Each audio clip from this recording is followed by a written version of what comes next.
Hebrews. This is Prophets of Awakening. It's our evening Shabbat class, the 3rd of February, 2024. Title inside the room will be laying a true foundation. Okay. You can go to our YouTube channel, the Prophets of Awakening. Check out our videos. We have a lot of videos for anybody that's seeking the truth. These videos will lead you to the truth. Okay, with that being said, this is a non-Messianic channel. And by that I mean we deal with the Tanakh and the Torah. Tanakh being the Old Testament, and the Torah being the first 5 books of the Old Testament that was given to Moses by the Lord of Hosts. Shalom and welcome to the channel, and welcome to our evening Shabbat class. We'll close out the Sabbath. We're going to do our normal, which is a moment of silence. Evening Shabbat prayer. We'll read the Psalms. Then we'll go to some current events. We'll need to know information. Then we'll open it up for some questions or comments. Then we'll go into our discussion, which is laying a true foundation, truth that has to be understood in order to progress with understanding of what's really going on with the scripture. Okay? This moment of silence is for the Lord of Hosts and all that he's doing to bring about our prophesied deliverance in these last days. Oh Lord, we come before thee at this hour on your day of your giving us for rest, praising you and honoring you because of your position, both in heaven and upon the earth, the position in which Creator Yahweh have given unto thee. And through your spirit and counsel, oh Lord, we have awakened. We have awakened to know who we are as a people and who you are as our Savior and our Redeemer. We are thankful for all that you have done, and we're eagerly searching the scriptures out that we may be in the right place at the right time upon your arrival to the planet. We pray, O Lord, unto thee that you continue to let your light shine down upon us in spirit and in truth. And we love you and we seek you daily, and there is none else besides thee to redeem us. We see you in the affairs of the world, and we faithfully await your deliverance. Peace be unto you. Okay. So with that being said, I'm going to read the Psalms right quick.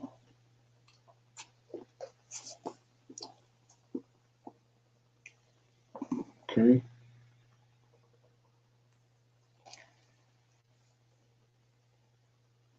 Okay, I'll read Psalm 79. It's a prayer for the destruction of our enemies. O God, the heathens are come into thy inheritance. Thy holy temple have they defiled. They have laid Jerusalem on heaps. The dead bodies of thy servants have they given to be meat unto the fowls of the heavens. Flesh of thy saints unto the beasts of the earth. Their blood have they shed like water round about Jerusalem, and there was none to bury them. We have become a reproach to our neighbors, a scorn and a derision to them that are round about us. How long, Lord, wilt thou be angry forever? Shall thy jealousy burn like fire? Pour out thy wrath upon the heathen that have not known thee, and upon the kingdoms They have not called upon thy name, for they have devoured Jacob and laid waste his dwelling place. Oh, remember not against us, former iniquities, and let thy tender mercies speedily prevent us, for we are brought very low. Help us, O God, of our salvation, for the glory of thy name, and deliver us, and purge away our sins, for thy name's sake. Wherefore should the heathen say, where is their God? Let him be known among the heathen in our sight, rather revenging of the blood of thy servant, which is shed. And let the sign of the prisoner come before thee, according to the greatness of thy power. Preserve thou those that are appointed to die, and render unto our neighbors sevenfold in their bosom their reproach wherewith they have reproached thee, O Lord. So we thy people and sheep of thy pasture will give thee thanks forever. We will show forth thy praises to all generations. So that's Psalm 79, the prayer for destruction of our heathens, which are the enemies. It's a song of Asaph. Okay. Any comments? Anybody have any comments on that? Okay. It says this is pertaining to the destruction that happened when Antiochus came. In case anybody wondering, so we're going to read some verses to see it, shine light on that. It says, the dead bodies of thy servants, verse 2, the dead bodies of thy servants have they given to be meat unto the fire of the heaven, the flesh of thy saints unto the beasts of the earth. Their blood have they shed like water round about Jerusalem, and there was none to bury them. We have become a reproach. This Deuteronomy 28. We have become a reproach to our neighbors, a scorn and a derision to them that are round about us. How long wilt thou be angry forever? Shall jealousy burn like fire? So he's asking a question, ASAP, how long is this gonna go on? We already know they know how long it was, and he told Abraham how long he was going to be in Egypt. Then he told Jeremiah how long he was going to be in Babylon. So he wouldn't be asking this question right here if it was one of those captivities. He says, how long will thou be angry forever? Shall thy jealousy burn like fire, and pour out thy wrath upon the heathen that have not known thee, upon the kingdoms that have not called upon thy name. So right here, like I was saying before, everybody, because they got the understanding on how the creator or how things happen and how they work in heaven, we go into captivity. He punishes first. We sinned against him. He punishes us by sending us into captivity. Then he comes to redeem us. So that's the process. So right now, we was cast out some 2,000 years ago. All the hell that we've been through. So when he come back, he's coming back like Asaph is saying right here in verse 6. Pour out thy wrath upon the heathen. So when he come back, he ain't pouring no wrath out on us. The wrath already been poured out on us. He's pouring the wrath out on the heathen when he come back. He's coming to deliver us. Pour out thy wrath upon thy heathen that have not known thee, and upon the kingdoms that have not called upon thy name. See that? So Israel called upon his name. So it says 7, for they have devoured Jacob and laid waste his dwelling. Oh, remember not against us former iniquities. Let thy tender mercy speedily prevent us, for we are brought very low. Help us, O our God, O God of our salvation, for the glory of thy name, and deliver us. And we read this morning that he don't have to die on the cross. He got the ability because he controls sin. He's over it. He's been given that authority by the Lord of hosts, by Yahweh. He can purge it. So Asaph is telling him right here in verse 9, help us, O God of our salvation, for the glory of thy name, and deliver us and purge away our sins for thy name.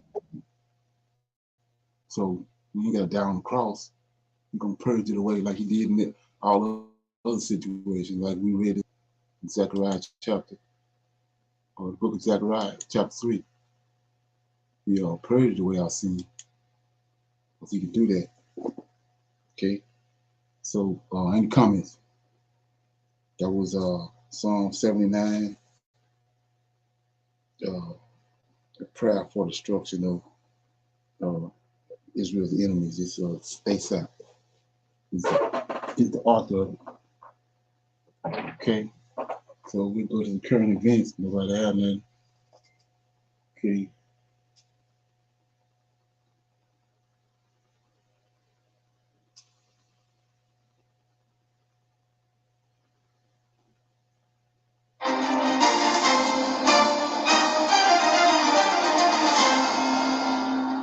The Biden administration and the public officials of New York City are in deep disagreement over immigration. New developments now in that violent attack on 2 NYPD officers in Times Square last weekend. 5 suspects in this brutal attack on NYPD officers have been released without bail, arrested and released. The attack happened near a migrant shelter in Times Square. Now, law enforcement officials say that these men were migrants. These are supposed asylum seekers. And police say if they were brazen enough to attack 2 uniformed officers, there's no telling what they'd be willing to do to the average citizen, and the city allowed them to go free. Today, Governor Hochul said their attackers will face additional charges. An assault on a police officer means that you should be sitting in jail, like there's an individual right now sitting in Rikers, pending your trial date. Police do not track crime committed by the undocumented, but the attack on police officers comes as a growing number of arrests can be linked to residents of migrant shelters. Enlarged prostate? Break free from the shackles naturally. Harvard scientists reach breakthrough discovery that has men over 50 peeing. Arrest records show residents living at 30 of the city's 200 migrant shelters have been arrested more than 1,200 times in the last year. City records show the top crimes include petty larceny, assault, grand larceny, endangering the welfare of a child, and robbery. This conversation isn't really political. 80% of America believes we are heading in the wrong direction. Even New York's very liberal governor talked about deporting the 5 who were caught on camera beating up those 2 New York cops. To be fair, she doesn't have the power to deport, and New York is a sanctuary city, so her words ring a little hollow. New York City law prevents the NYPD from working with ICE. Republican Congresswoman from New York, Nicole Melanie-Torres, is with us now. It's nice to see you, ma'am. Thank you. Yeah, what you're seeing is city, state, and federal policy from Democratic lawmakers coming to a head, and it's really become a disaster for our communities. This is just one video that we've seen. I mean, this is something that is unacceptable. It's like going to somebody's house for dinner and you break all the china. I mean, you outdo your welcome. And the fact that the taxpayers that I represent are being forced by this mayor to continue to house these individuals in luxury hotels, provide their every need, even legal services they're paying for, laundry services, is just unacceptable. So I'm calling on ICE to deport these individuals. The problem is they got to do it on their own. They can't get any cooperation whatsoever from the NYPD. In a statement, the Police Benevolent Association writing, attacks on police officers are becoming an epidemic. And the reason is the revolving door we're seeing in cases like this one. It is impossible for police officers to deal effectively with crime and disorder if the justice system can't or won't protect us while we do that work. This morning, the mayor of the nation's largest city with this controversial warning about the recent influx of migrants, many arriving on buses provided by Texas and Florida. This issue will destroy New York City. Destroy New York City. We're still getting thousands of migrants and asylums who are coming here. And so we want to give clear messages on what's expected. The overwhelming number of people who are there, they want to take the next step in the American dream. But you do have a numerical minority that we want to give clarity to, that you can't come into our systems and be disruptive and in the neighborhoods. More than 80% of New Yorkers say that the recent migrant influx is a serious problem. When migrants first came to sanctuary cities, Democrats rolled out the red carpet. They pitched them wedding tents, filled them with recliners, popcorn machines, Xboxes. Leaders of sanctuary cities campaigned on the issue and boasted about all the illegals they'd let in. Protect our immigrants. During the COVID, our immigrants stayed. They provided a service for the city, and I believe we need to continue to make sure this is a sanctuary city. But house guests can only stay for so long before getting on your nerves. The migrants are now causing trouble in the communities that were forced to take them in. Less than half an hour, curfews will go into effect in the city. It's official. The city implementing a 11 p.m. to 6 a.m. curfew at 4 migrant shelters across the city. Dozens of migrants refusing to leave this hotel in Midtown Manhattan.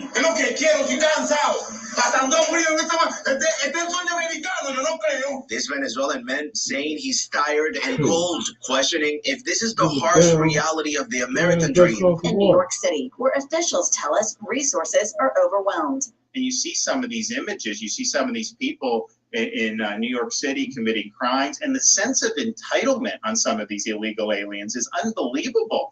They act like they have a right to illegally come into our country. I'm sorry, you do not have that right.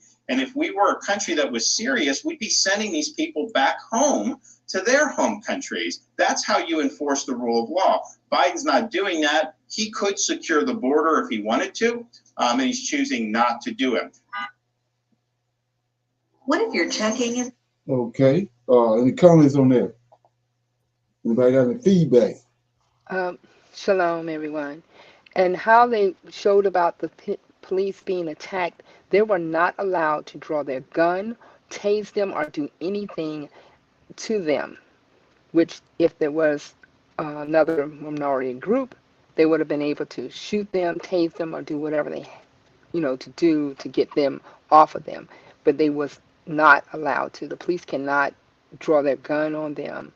And being that it's a sanctuary city, ICE doesn't come in and do anything for them because they're not allowed in there to take them back to the border or anything like that. So yes, this is really, like I said a week ago, they're taking advantage of the privilege and the opportunity they have there in New York. And then the mayor, being that they set all those laws and the rights that they have for them prior to this, and like they said in COVID, they have to stick by those little laws and agreements and those rules that they placed in there, and they're taking advantage of it. Okay. So what you think is going on? What you think? They letting people go. They jumping on police. And I was listening to another channel where this been happening for a long time. I think it said something like 1,200 incidences with the New York police and the migrants. And all of a sudden now they want to show this. So what you think? What kind of agenda you think it is? I'm not sure. I'm not sure because being New York having the way they're, having more than just this. I don't know if they're, because it was just 5 of those people, and then there were more cops stepping in after they broke it up. It seemed like a flood of cops came, but I don't know if they're trying to distract something from, because they just had where they had the tunnel was digging. They had a tunnel going to the Evenng build church. And they have so much going on in that city, it's just hard to say if they're throwing a rock this way to hide their hand for that, something else is going on. Right. It's just so much going on. Right. Yeah, so you saw the video where they actually jumped on the cops. They're kicking them. That's crazy. Can you imagine what happened? There would have been 7 black men and jumped on the cops. They wouldn't have had a chance to jump on them and kick them. They'd have been and shot them down. Shot them dead. Yeah, they would have unalived them right then and there, giving all kind of justification that they probably said they had something. And again, how they took them to the prison or jailhouse and let them go. It's not overcrowding, because if it was 5 other individuals doing whatever crime or whatever, and they brought them there, running a speeding, running a red light, getting caught with some drugs or whatever, those 5 individuals will still be right there in that jailhouse, waiting for whatever arraignment or whatever. They could be in there for a whole 2 months, but those 5 individuals didn't even, I don't think they spent the night in there. They were out. Right. Now there's a manhunt out for them. Right. Is anybody else got any current feedback on that as far as end time?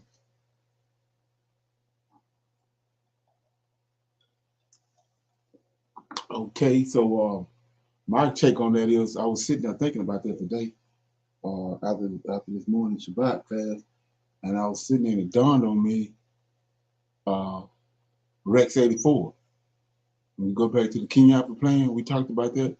The Kenyatta plan is set for African Americans. At the time of the Civil War broke out or unruliness, like the Watch riots back in the day, in the 60s with Martin Luther King, that's when they came up with the Kenyatta plan to round all us up within 8-hour period.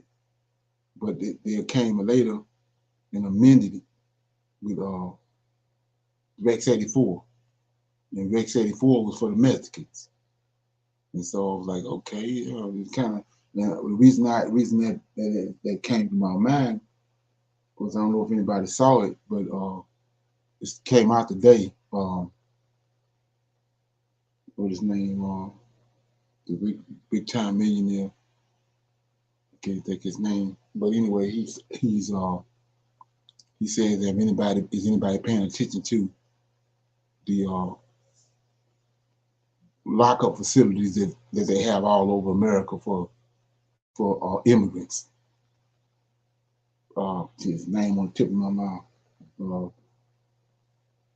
Yeah. Anyway, so he's shining a light on it, saying that they got all these just like with Kenyatta plan, they got these holding cells, facilities, buildings already set up, designed just to hold immigrants. So, like I said, it sounds like the Kenyatta plan, Rex 84. They're setting up for that. How they gonna do it? How they gonna implement it? It's yet to be revealed. Musk, his name Musk, the guy, billionaire dude with Musk, Elon Musk. So you want to check that out. Yeah. Okay. So with that being said, play this right here.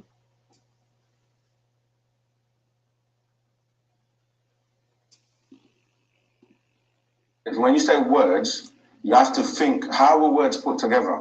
First of all, right? You first of all have an alphabet, yeah? And then the alphabet builds the words. And then the words build a sentence. And then the sentence builds a paragraph. The paragraph will build a chapter. The chapter will build a book. And then you call the people who wrote the book an author. So they have the authority over you because they wrote the book. Now, when you're dealing with language, you're dealing with tones, vibrations, and frequency. So when you're put under a spell, it's under spellings. Gospel. As in spelling words. This is why people will be confused, because you say words in English, you say God, Allah, heaven, hell, spirit, Jesus, Muhammad, all these words. But when you go back and research the words and say, what language do they come from? Like you're reading the Bible in English, but it's translated or copied from God's language. So you're like, what's God's language then? Because English didn't exist up until 525 AD, or years ago. So it's like, right. So what did God speak? What was God's language? The Muslims will say the Quran, for example, or say Arabic. And you say, but Arabic and the Quran is only 1400 years old. The Christians, that New Testament, will say Greek. But you're like, that's 2,000 years old. The Old Testament, or the people that follow the Torah, will say Hebrew. You're like, that's only 4,400 years ago. But the planet's been here for millions of years, and you've had different cultures like the Aztecs, the Zoroastrians, the Mayans, the Hindus, the Chinese, the Egyptians, the Sumerian, who all predate the Bible. So what language did they speak? So what it is, like I said at the beginning, you go back to the original language, which is our language known as Nuapic or Misbatia, which then clears up the spell, because you might have a word like, for example, God. In the Bible, it says, in the beginning, God. The first time you hear that word, in the beginning, God created the heavens and the earth. But then when you go into the Hebrew, it doesn't say God, it says Elohim, which is a plural, meaning more than one. Because if you know Hebrew, you have a yod and a meme at the end of the word, yeah? So Elo will be singular, and then the I am or im, or which is the yod and the meme, will be Elohim, which is plural. So that's like in English, you put God for God, then when you add an S to the end of it, it changes it from single to plural. So that's why when people are reading the Bible, they're confused, because it says, let us make man in our image and our likeness. And you're like, who's the us? Who's the our? Because if there's one person speaking, they would say, let me make God in my image and in my likeness. I don't know if I'm going over your head. Yeah, so what I'm saying is, like, the spells are casted through the words and the spellings. This is why you have to go back to the tones that our culture, where we actually explain things properly. So when you look at it, you're like, oh, Elohim, this is more than one. And then right. So remember that we had that conversation that these angels, and even Creator Himself, Yahweh, is they vibrational beings. Just like us, we vibrational beings because they are musically. We musically inclined. So you go to a story in the Bible where Daniel started fasting and praying.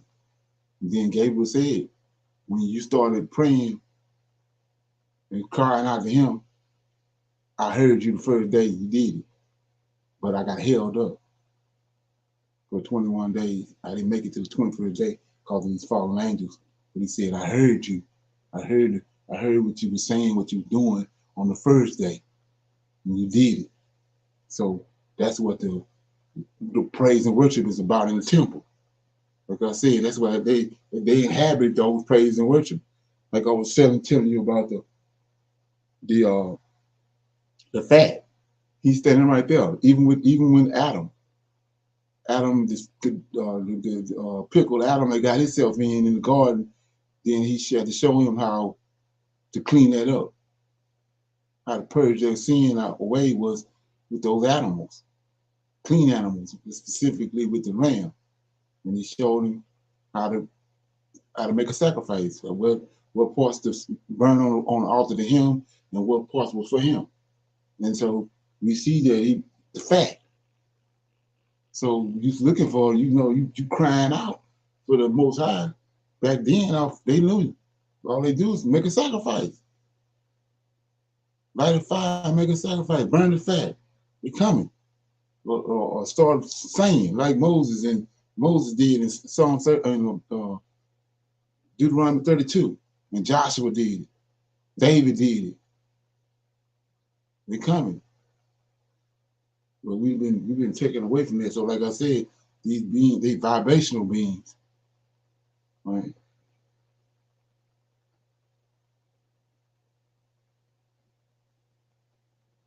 you go to other cultures, will be like the Neteru, Egypt, or, the Anutu, or, depending on which culture you're going to, you start to see these beings that are basically more than one, and they're working together, and they're all coming down here and doing certain things. Anunnaki, for example. Again, Anunnaki is, if you break the word down, Anu, who is the most high of the Sumerian doctrine, who had two sons, Enlil and Enki, and you're saying Anunnaki, the planet Earth was called Ki at one point. This is where you get G or Geo or geometry and all that comes from the word Ki, yeah? So what you're saying is Anu sent beings in groups of 50, that's what Na is, to the planet Ki, and they came here. So I mean, but so people just go Anunnaki, but like, okay, what does Anunnaki mean? And you get confused unless you can break the word down in the language, you see? So Anu was a god or gods? Yeah, he's a god of the Sumerian doctrine. They in the Bible, he's referred to as the Most High. Yeah. No. But the thing about that, now check this out, levels, yeah? For him to say he's the Most High, even that should make someone think, like, okay, how do you measure high or low? Because if you're the Most High, like for example, if I had two things, one has to be short or taller for you to be able to go the Most High. So the question should be the Most High of what? And then in the Bible, they translate that now, they say, have no other gods but me. Yeah, and in Islam, they say, La ilaha illa Allah, which is also, there's only one God but Allah. Now you're saying, if there's only one and you're saying have no others but me, doesn't make sense. Because how can I have any others if there's no others to have or exist? So what, by saying that, they're actually telling you that there's more than one what you're calling God. So Anunnaki or Anu was just a being that was ruling at that time. And other beings ruled at different times. Just like in America or in the UK, you have like a prime minister, which is a seat. Yeah. But different people can hold that seat. Like president, you know, you had like Obama, now you got Biden, you had Trump, you had, you know what I mean, different people. It's the same thing with that title, the Most High was held by different people at different times. So there were different Anus, you know. Oh, right, I see what you mean. Yeah. Also known as the Sky Father? Or is that well, that's one of his sons, because with the two sons, you had Enlil and Enki, and Enki was father of the key, or the planet Earth, and Enlil was father of the skies. But Anu was obviously in Nibiru, which is a planetoid craft, and so he was in the craft above them as well. So when you say craft, what do you mean? Extraterrestrial crafts. Yeah. Like when I say craft, like we are used to aeroplanes, right? Flying from one place to another. But when you're flying or traveling intergalactically from one planet to another or through dimensions, you have to have different types of crafts to travel with. And it's not even that. It might sound weird to some people, yeah?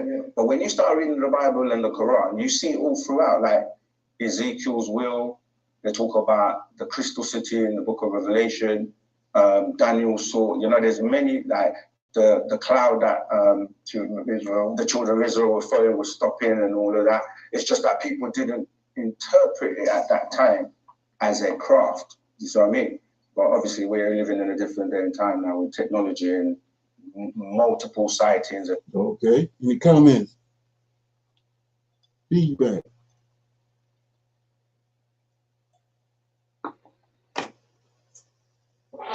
Feedback?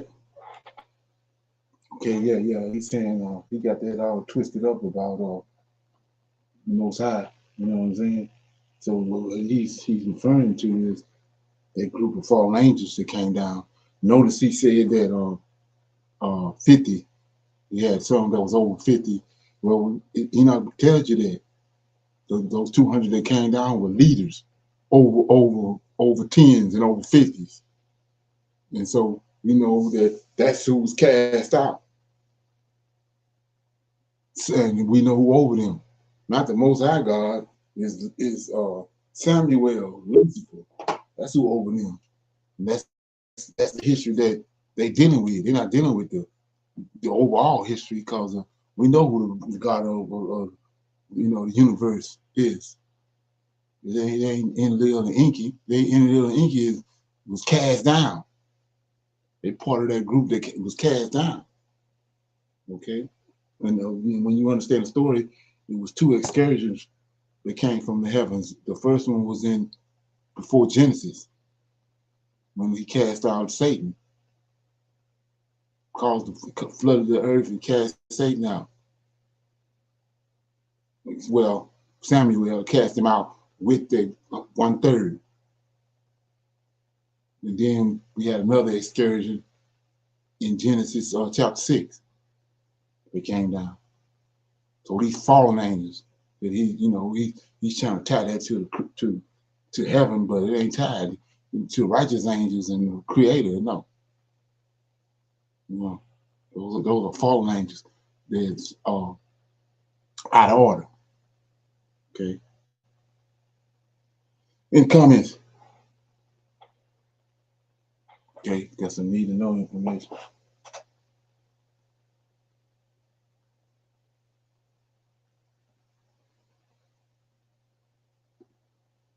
It's a situation where a non-Western country imposed sanctions on Western nations. Surprisingly, this has never occurred. Sanctions have historically been a tool used by the West to exert pressure on countries that seek to challenge Western dominance. African nations have also not been immune to these sanctions.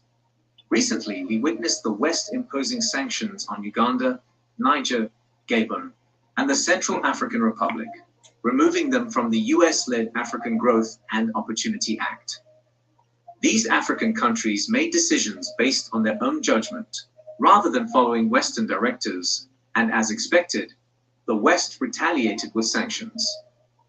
This raises the question, why did African countries impose sanctions on Western nations? With 54 African countries compared to 52 Western countries, the impact of collective African sanctions on the West is worth considering. What if all African nations took a united stance and imposed strong sanctions on the West? This video explores the timeliness and significance of Africa imposing sanctions. In June of this year, the United States implemented visa restrictions on Ugandan officials as a form of sanctions in response to Uganda's adoption of an anti-LGBTQ law. Similarly, the European Union imposed travel restrictions on the military leadership responsible for the coup in Niger. Western powers, particularly the United States and European countries, have repeatedly resorted to such punitive measures to exert influence over African nations. This pattern has become deeply ingrained in Western behavior. If they disagree with a country's policies, regardless of its location, the West unites and imposes sanctions, giving the targeted country two options: reverse its decision or face sanctions. It is important to note that sanctions are more of a black. We're selling my house fast, and we've been buying unwanted houses.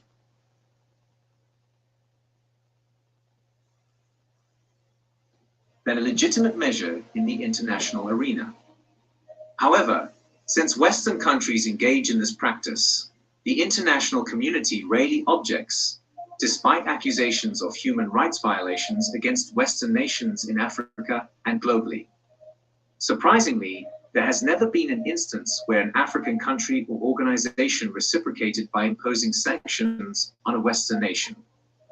Some argue that African countries might be perceived as too weak to take such actions. However, an alternative perspective suggests that it might be time for African nations to reconsider their restraint.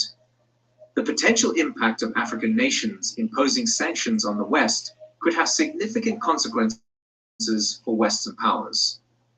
Unfortunately, history has shown that African nations have never united against a Western country to make sanctions more effective, and this poses a problem. Nevertheless, the current situation urges Western countries to consider the possibility of facing sanctions from African nations for the first time in history. Sanctions are typically imposed by powerful countries on smaller ones when they believe the smaller country is violating international law. However, in reality, there is no violation of international law. Sanctions are imposed because some countries, despite their weakness and small size, choose not to comply with Western orders. This assertive move is often employed by powerful nations, particularly those with nuclear capabilities, to influence smaller nations and align them with their preferences. While theoretically any country can use sanctions, the historical trend has been one-sided, with the West using sanctions as a tool of control. It is time for African nations to consider their options and the potential consequences of imposing sanctions on the West, which could reshape the dynamics of global power. It is often the case that larger and more powerful nations employ the strategy of sanctions more frequently. The 5 prominent members of the United Nations Security Council, China, France, Great Britain, Russia, and the USA, possess special veto powers. Could swiftly overcome the Russians, underestimating the complexities of the situation.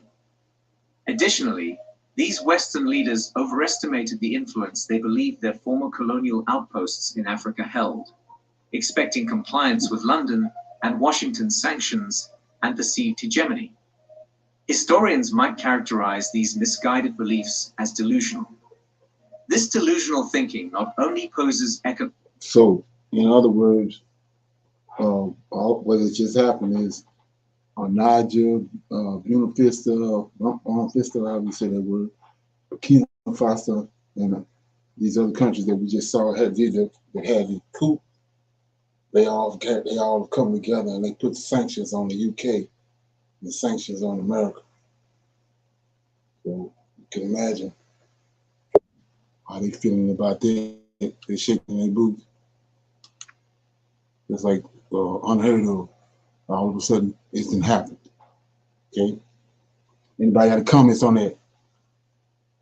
If not, we're gonna open it up for some Q&A. Anybody have any questions or comments about something that we talked about or something you came across? You wanted to talk about it?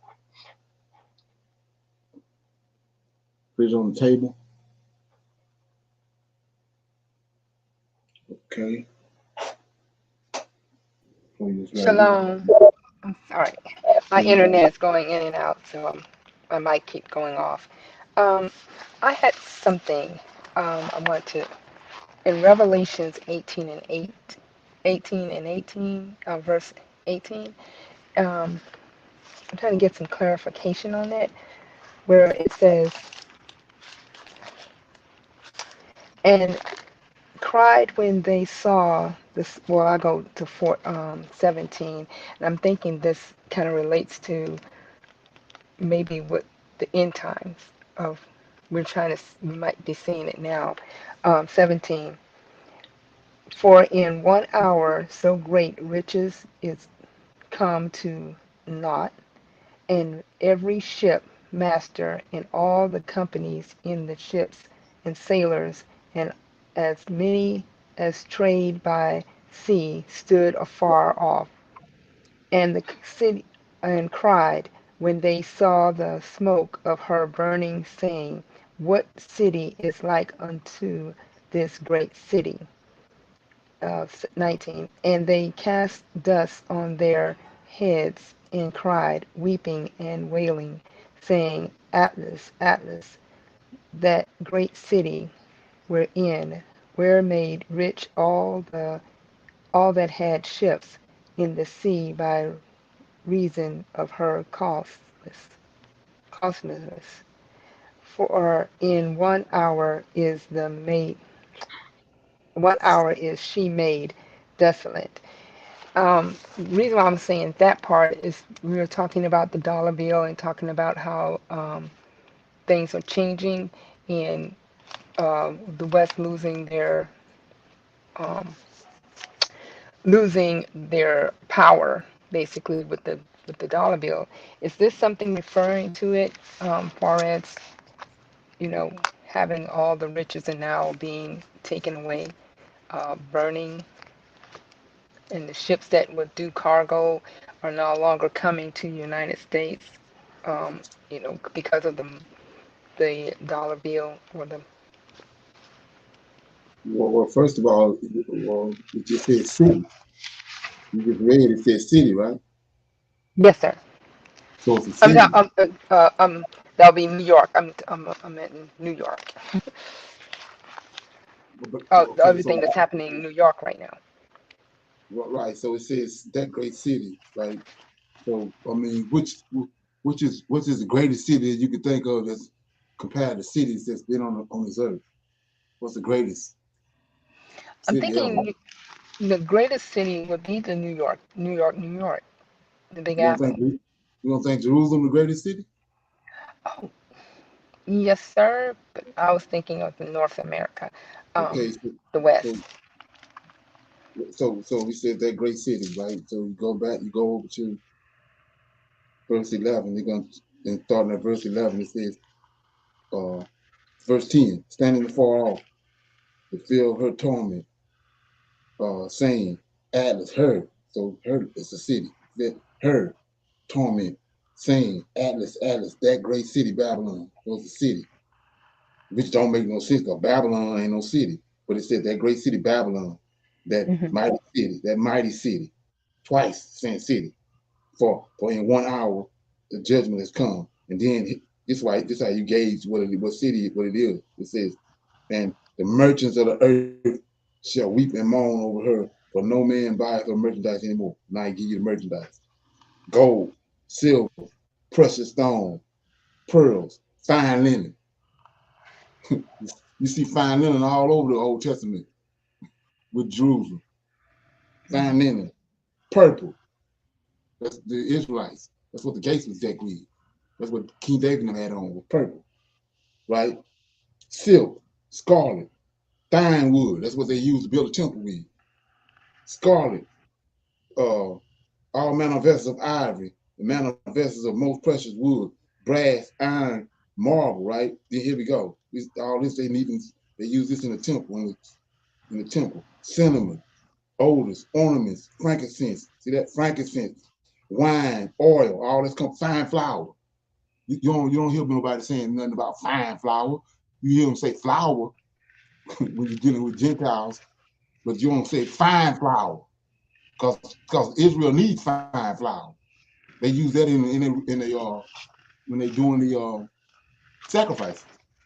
So it says fine flour, wheat, beasts, sheep, horses, and chariots, slaves, and souls of men.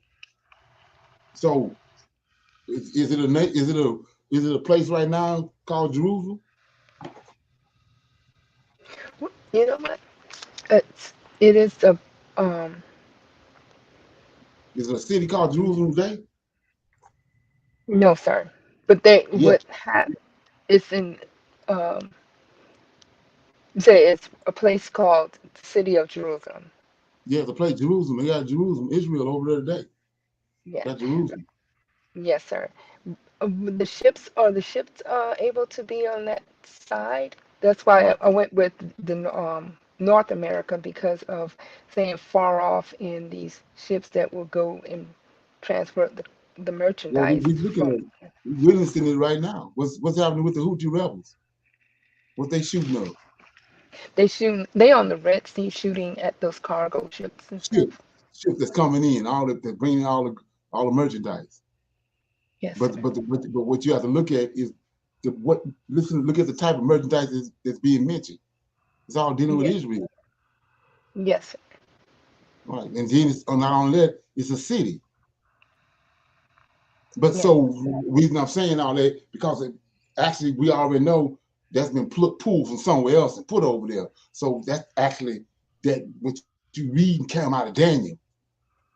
But it's because Daniel, we know it's got to be at least 30 to 40 chapters. There's probably more chapters in the original book of Daniel than it was in Jeremiah. But they toned the book of Daniel down because they put most of it over there in Revelations. They tacked it on to JC to build him up. Yes, Yeah. sir. Yeah. Well, the reason why I went with that is because when we were speaking on when I mentioned the immigrants are there and things are happening in um, New York, and they said that New York was the largest city in the West. So that's why I went to Revelations 8 and 18 because I'm thinking that it has more problems than any other city here in the U.S. And it's being under the spotlight and everything. So and then they have the port also. So that's what my mind went to. But thank you. Okay. I see now what you're saying when I look Right. at the Red Sea and the That's cargo. what they want us to do.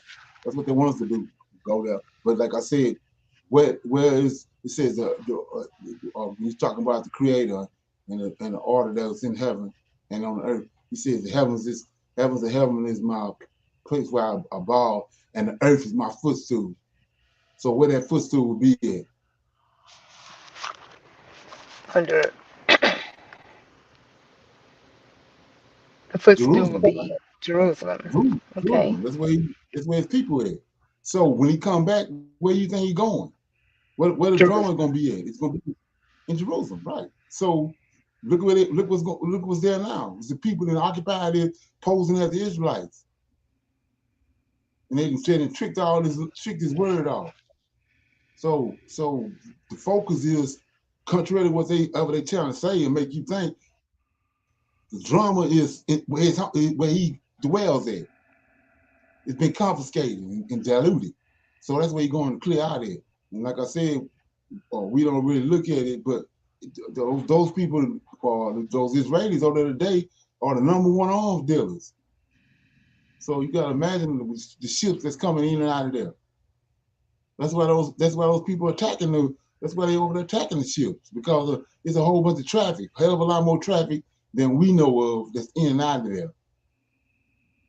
And they cause it, actually what they're trying to do is besiege that region. They want to cut off all the ships that's coming in there and try to cause economic collapse with Israel. But like I said before, look at the stuff that's being mentioned.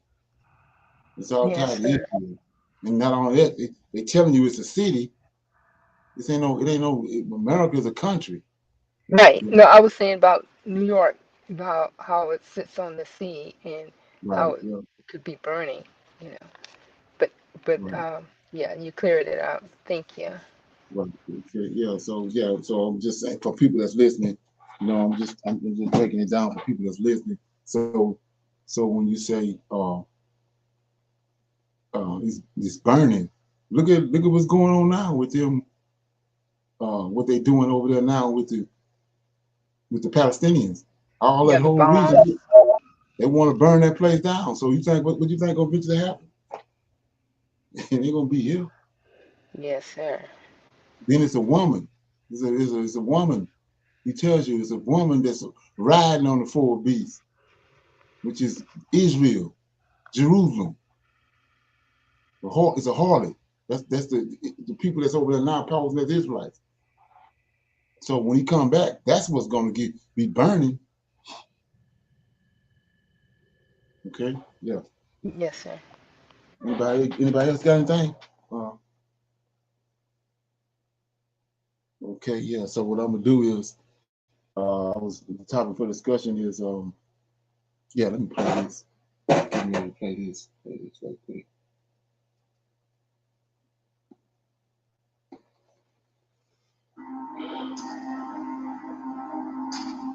We need to stop this invasion at our southern border once and for all. Governor Abbott, great job. When Border Patrol is trying to have access to that area, they're actually trying to enforce the law. And Governor Abbott is getting in the way of that. These illegals don't even need photo ID. They can fly on our planes without photo ID. A country has borders. If you don't have a border, you are not a country. Biden has failed at his duty as commander-in-chief. I think they're doing the absolute right thing by standing their ground. They have every right to defend the sovereignty of their state. Support for Texas grew with Governor Ron DeSantis' announcement that Florida is sending members of the Florida State Guard and Florida National Guard to support Texas in its efforts to thwart the invasion at the southern border. Florida is offering up to 1,000 soldiers or a battalion of National Guard members to Texas. Their deployment will depend on the needs of the state. We were the first. We've sent people continuously since 2021. As soon as Biden reversed policies, as soon as he embraced an open border, we knew this was going to be a big issue. So we've responded to calls from Texas throughout the years. And then I think with this issue with this wire and the fortifications, I just wanted to make sure if we could send additional personnel to help Texas put up as much of this wire or barricades as possible to be able to drive those numbers to zero, well, I'm going to step up and do it. I think we need to stop this invasion at our southern border once and for all. And we have no idea who the heck these people are who are coming. Do you think they're getting background checks? Do you think they're showing ID? If you want to get on a commercial flight in this country, you got to get basically a cavity search. You got to show ID. You got to go through all this script. These illegals don't even need photo ID. They can fly on our planes without photo ID. You talk about putting the American people last. What the hell are we doing in this country? It is a total farce. Thank you, Kenny. Just back to the border. Does the administration think Texas is failing to comply with court orders around the placement and removal of razor wire? Well, I mean, the Supreme Court is the highest, exactly. court of the land. It is. And they made a ruling.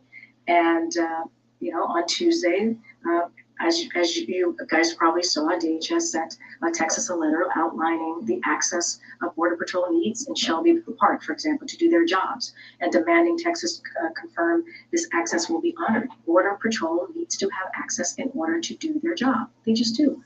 And, what we're seeing from Governor Abbott, you've heard me say this over and over again, they're making it harder. They're making it harder. He's making it harder for Border Patrol to do their jobs. They need access. They need access. And right now, they don't have that.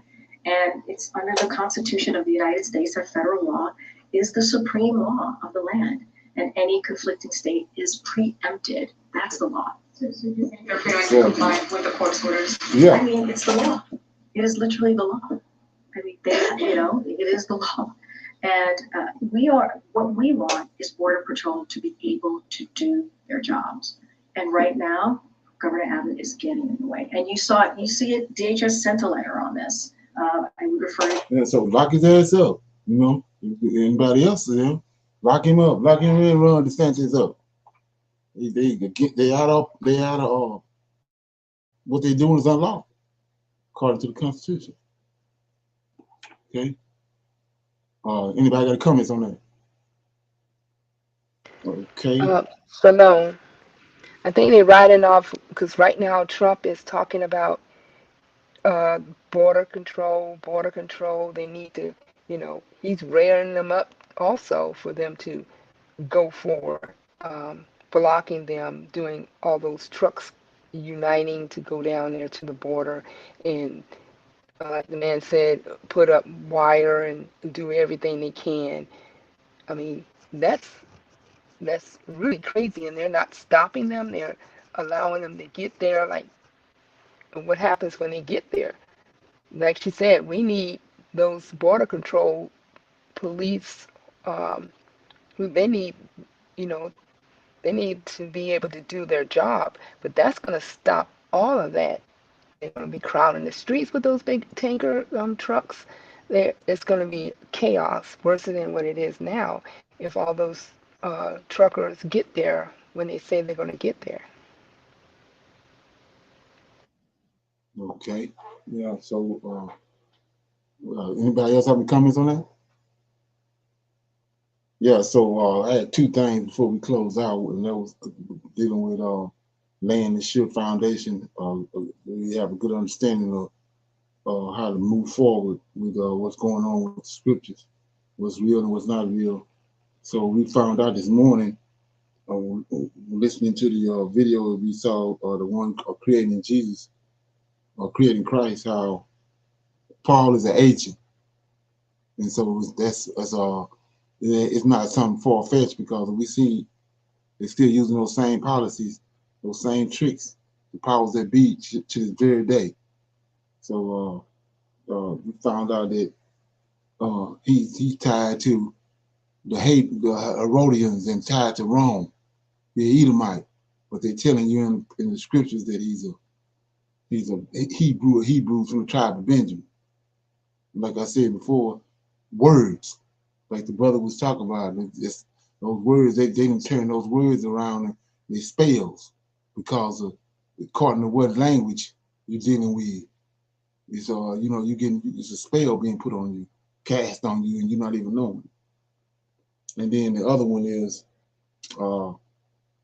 it dawned on me in Genesis chapter 1, verse 26, says, "Let us go down and make man in our image." Right? Let's read that. So it says, and the brother was kind of talking about it a little bit on the video, but let's break that down. I was like, wow, it's crazy. So Genesis chapter 1 and verse 26 says, and God said, let us make man in our image, after our likeness, and let them have dominion over the fish of the sea, and over the fowls of the air, and over the creeping things, and over the earth, and over everything, over every creeping thing that creepeth upon the earth. So he said, let us make man in our image, right? So when you look at, he made man, right? He made man, he made Adam, but then he made woman, but she's not in his image because she's a different type of, she's different because she ain't made in his image. Adam is a man, she's a woman. So you go to chapter 3. This is big right here when you get the proper understanding. So it says, let me get it. Yeah, so it says Cain killed Abel, right? And then it says in verse 5, Cain killed Abel. Then it says, thus is the book of generation. This is the book of generations, chapter 5, verse 1. This is the book of generations of Adam in the day that God created man in the likeness God created him. Male and female created he them, blessed them, and called their name Adam in the day that they were created. And Adam lived 130 years, 30 years, begot a son. See that? In his own likeness. See that? After his image, and called his name Seth. So Seth is made like Adam. He can't do what the angels do. The characteristics that Adam had and the powers that Adam was able to do as a man, Seth was made like him. So those angels, when you go to the angels made in Yahweh's image, in his likeness. So that's Genesis 1:26. These angels came down and said, let us make man in our image, in our likeness. So we know that they got their own likeness. So let's look at that right quick. We go to Ezekiel chapter 1. Right quick. Okay.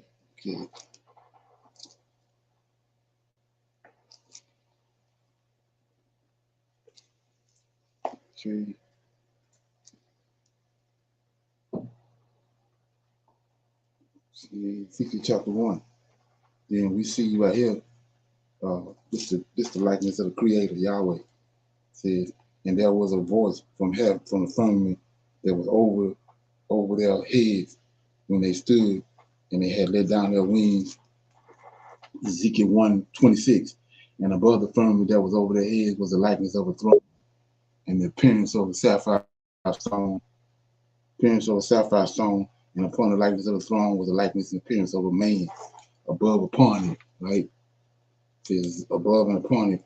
And I saw as it were the color of amber, as the appearance round about within it, from the appearance of his loins even upward, from the appearance of his loins even downward. I saw as it were the appearance of fire, and it had likeness of around about it. So Yahweh, he got the image, silhouette of a man, but he don't have no flesh on him. So with these angels, they was made from the fire, but he got his own particular image that he got. And these angels came from him. Then so these angels got a different image. So the people that's talking in Genesis 1:26 is these angels. They came down and made man in their image. And then we see Adam had a son in his image. Like he was. So you got to look at that. So you say, what are you talking about? These angels can't. They can't. It's only one creator. But he made when he dealt with Michael. He only made Michael like him, but not him. But he's like him. But all these other angels had their own likeness. In the way that he made them, like I said, so when they came down, they made man. That's why man is he limited what he can do because of when he was created. And you have to understand that. So like I said, they said, let us make man in our image. That's why Adam ain't had no woman at first. Because that always bothered me. I was like, okay, so Yahweh didn't know what he was doing. He's saying that he ain't know how to or he didn't know that the man was going to need a woman, if he knows the beginning from the end. No, these angels came down and made him in their likeness. They don't have no woman. Then they saw they needed a man, a woman. He needed to help me. But at first, that's why I said Adam was the son of God, just like they was. And we know that they nature, they had a different nature at first. Before sin came, they lost that nature, which was like the angels. But anyway, he was, they had to make a woman for him. But when he first was formed, he was formed like them, without a woman. Okay, let that ferment. Anyway, so those are two things I wanted to lay out. Like I said, we see now from Paul, he an agent, just like Benedict Arnold. He the one, and they like I said, they flipped everything down around, just like it said in the book of Daniel, that they was gonna change times and laws. That's what they did. They got times, they put stuff backwards and stuff forward. And we see that in the books. Like Ezra. Ezra comes after Daniel. But when you read it, when you got the King James, Ezra, Nehemiah, and all them is before Daniel. Daniel was in the captivity in Babylon. Nehemiah and Ezra and them is the content that's in those books is after what happened in Babylon, after they came out of Babylon. So those books would be after Daniel, but they got them before Daniel because they tricked it off. Because it's got a certain narrative they want to follow. And so we see now what Paul done. It was before Paul had created what Jesus was doing. What Paul created Christianity before Jesus that came. Yeah. So with that being said, anybody got any comments or questions about anything before we go? No, sir. Okay.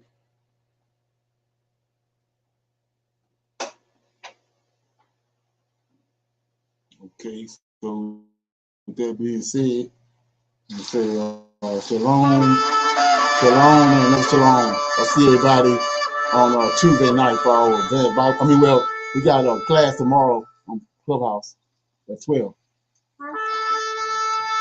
Shalom, shalom, everyone. Shalom.